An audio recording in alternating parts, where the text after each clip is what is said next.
Thank you. Hey, yeah, that was so interesting. And I want to go back to that chart. Not that I'm trying to label you, but it's just pertinent to what we're talking about. So you were talking about because in your culture, the men or the masculine got to actually talk about things beyond household cares and chores and all of that. And you liked that heady environment, the education, the broader worldview, but your orientation was still feminine and your attraction, I mean, sorry, you still expressed yourself as a woman and you were still attracted to the opposite sex. And I'm not saying you had an identity as a man, but culturally, this was appealing to you intellectually, where your sexual appetites still remained heterosexual. Does that make sense? That's what this chart is trying to parse out, the difference between the head, the heart, our biology, and then the way we present ourselves. And I love that because it gives you so much more nuance than confusing biology with gender. And unfortunately, most Christians I've talked to about this can't even get past that, let alone to have this whole broad kind of conversation, which I think is very important. Any other thoughts on Yeah, that? can you guys hear? Can you guys hear me? Yes. Okay, I'm just driving home from work. But I just appreciated the kind of the beginning of when you brought up the genderbread identity Mm-hmm. slide, because I think you're right. Like many religious people, I think kind of almost regardless of the religion, right, has Yes. are hesitant to have these conversations. Definitely within my family, a lot of people don't like it. When I lived in the Middle East, that obviously was very taboo. But the certain students in certain times, I was able to have these conversations, and I think it is really important, especially living in California.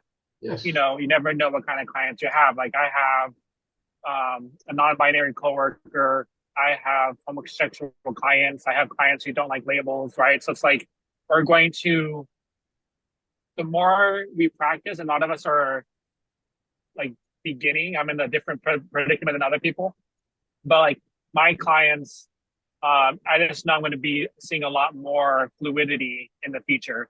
So Yeah. it's definitely something that we need to be cognizant of, and not just be like, no, I'm not going to learn this. It's like within our jobs, we have to in order to be effective clinicians. So Thank, thank you. thank you, Christopher. That's very good.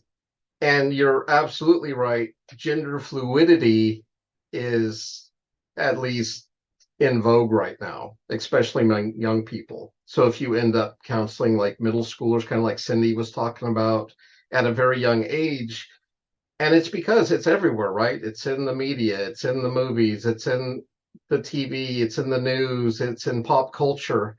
And it's for some young people, it just becomes kind of fashionable to be non-binary or to be gender fluid. When I first moved up here to Humboldt, I was invited to an outing and I met this, well, I young man. That's how they presented themselves to me, and had a full beard, hair on their chest, um, look like a man, talk like a man, act like a man. And he was wearing a really interesting shirt and it had a human. It was kind of like a werebear, where a human was transforming into a bear. And I was like, oh, I really like your shirt. And he says, oh, thank you. He said, it really represents who I am. And I was like, who's that? He says, I'm transgender. And I don't know if my jaw dropped or anything, but I was so shocked because I've had some transgender students in the past, who transitioned after they were my students. So I knew them one gender and then they transitioned to another. And this person, though, I would have taken for all intents and purposes as a biological male and as a gendered masculine. They were presenting very masculine. And I've known this person about a year and a half now. And about 6 months ago, they shaved their beard. Um, somehow removed their body hair and now are presenting themselves as neither male or female, but as gender fluid or non-binary. And I just think it's so interesting. I mean, a lovely person. Most of the other people who I met that person in context knew that young man as a young woman. And so they got to see the whole transition process. And then here I come and I meet them as presenting as a man and then transitioning not back to a woman, but to like this androgynous, almost like gender fluid middle ground area. And I don't know where they'll be 6 months from now, but I'm so thankful to know them. I'm learning a lot from them. And I just, the main thing I tried to get my students at my Christian college to get a hold of was whether you understand it, whether you agree with it, whether you think the Bible condemns it, for heaven's sakes, could we please start being kind and loving? And I'm not saying you have to accept it or any of that, but if you can't show them love, well, good God, what's the point?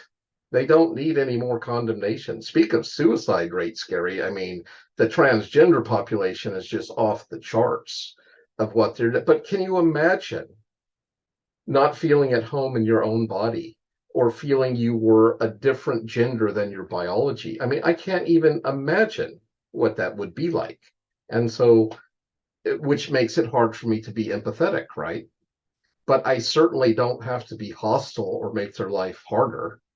And who knows? I mean, like Lorelai was talking about her father. I mean, think of all the things from their past that went into their present. And we're meeting them here, but we don't necessarily know all this stuff. And I think that's the least we can do. Okay. One more thing, I just want to say thank you so much for just the whole last couple of minutes. And I think you said a couple of things I think are really important. But one that stood out is like the chance for us to really learn from. I think you said a lovely person. And that's something Oh, I think many beautiful person. people, Beautiful. thank you.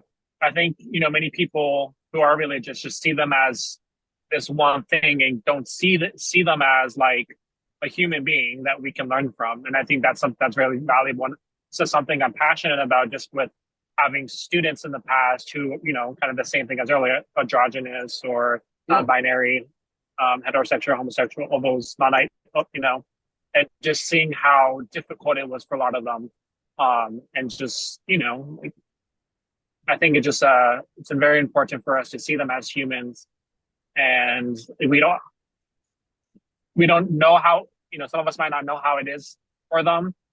So we just have to show that love, like you mentioned. So thank you. Thanks, Christopher. Anyone else before we go to the next slide? Yeah, actually, I did just want to say, like, thank you for emphasizing that. Because I always try to think about it in the context, like, as a Christian, who would Jesus want to associate with? Who would he want to shepherd? And the Yep. truth is, he would leave the 99 to follow the one. And if we're really truly thinking about it from a Christian perspective, then we have to accept everyone as they are. You meet people where they're at, and that's like one of the biggest Always. philosophies. Yeah, Always. Where else can you meet them? 100%. I mean, can you imagine saying, I'm not going to engage with you unless you come up to this standard or conform to this Right. parameters? Exactly. Well, you're going to have a bunch of people that look like you, think like you, talk like you, if that's the only people you're willing to engage with. And you're going to create an echo chamber within yourself, and you're just going to have this constant feedback of your world. And it's going to be a very small world. Yes. 100%. Okay, onward.